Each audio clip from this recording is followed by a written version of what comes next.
चलिए और अब सीधा रुख कर लेते हैं लखनऊ की ओर, जहां पर विभाजन विभीषका स्मृति दिवस के अवसर पर मुख्यमंत्री अपना संबोधन दे रहे हैं। 6 महीने से आपने देखा होगा बांग्लादेश के अंदर किस प्रकार के हमले हो रहे हैं, किस प्रकार के कत्लेआम हो रहे हैं, किस प्रकार की बर्बरता मंदिरों पर और वहां के गुरुद्वारों पर हो रहा है। ये किसी से छुपा हुआ नहीं है। बहनों और भाइयों, ये तुष्टीकरण की राजनीति है।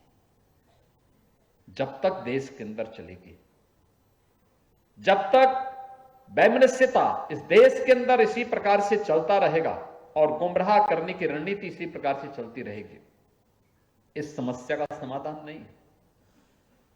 कांग्रेस ने तो हिंदुस्तान के सामने स्वतंत्र भारत में विभाजन के बावजूद उन्होंने उस प्रकार के नए पाकिस्तान बनाने की रणनीति प्रारंभ कर दी थी। आपने देखा होगा जम्मू कश्मीर के अंदर धारा 370 लागू करना, यह कांग्रेस की उसी रणनीति का हिस्सा था। लेकिन हम आभारी हैं प्रधानमंत्री मोदी जी के, जिन्होंने डॉक्टर श्यामा प्रसाद मुखर्जी, देश के पहले ऐसे भारत माता के सपूत हैं जिन्होंने भारत की अखंडता के लिए अपना बलिदान दिया और कहा था एक देश में 2 प्रधान, 2 विधान और 2 निशान नहीं चलेंगे और नहीं चलेंगे। उन्होंने इसलिए अपने आप बलिदान किया था और डॉक्टर श्यामा प्रसाद मुखर्जी के सपने को साकार करने का काम प्रधानमंत्री मोदी जी ने किया। जम्मू कश्मीर में धारा 370 को सदैव के लिए समाप्त करके आज जम्मू कश्मीर को भारत गणराज्य का अभिन्न हिस्सा बना करके कश्मीर को विकास और लोकतंत्र की एक नई धारा के साथ जोड़ने का काम किया। आज भारत का कानून जम्मू कश्मीर के अंदर भी लागू होता है, आज वहां पे भी लागू होता है। लेकिन कांग्रेस के द्वारा जो विभाजन की खाइयां और चौड़ी करने के प्रयास हो रहे थे, जो षड्यंत्र प्रयास हो रहे थे, आज भी वो यही कर रहा है।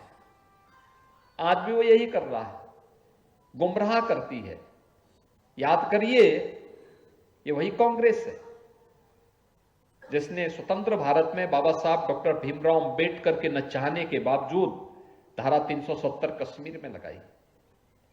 ये वही कांग्रेस है जिसने 1975 में देश को आपातकाल में इस देश पर थोपने का काम करके देश के संविधान का गला घोंटने का काम किया था। और यह वही कांग्रेस है जिसने 1984 में भारत के अंदर सिखों का कत्लेआम करवाया था। यानी यह वही कांग्रेस है जो लगातार एक तरफ देश के अंदर भाई भाई को लड़ाने का काम कर रही थी और दूसरी तरफ तुष्टीकरण की नीति पर चल करके देश को एक और विभाजन की ओर धकेल रही थी। और आज फिर वह मतदाता सूची के नाम पर देश की जनता को गुमराह करने का काम कर रही है। क्या कांग्रेस और उसके सहयोगी दल 14 अगस्त 1947 के इस विभत्स कृत्य के लिए उन परिवारों से, भारतवासियों से और दुनिया के हिंदुओं से माफी मांगेगी? क्या ये माफी मांगेगी? कश्मीर में अपने पाप के लिए माफी मांगेगी? 1975 में देश के संविधान का गला घोंटने का जो पाप किया था, लोकतंत्र का गला घोंटने का जो काम किया था, क्या इसके लिए माफी मांगेगी? और 1984 के कत्लेआम के लिए भी क्या देशवासियों से फिर से माफी मांगेगी? बहनों और भाइयों, हमें यह प्रश्न हर कांग्रेसी से पूछना चाहिए, उस हर व्यक्ति से पूछना चाहिए जो सेकुलरिज्म के नाम पर देश के अंदर तुष्टीकरण की पोषक नीतियों को लागू करके भारत को पुनः विभाजन के गर्त की ओर भेजना चाहते हैं। उन सब से प्रश्न किए जाने की आवश्यकता है।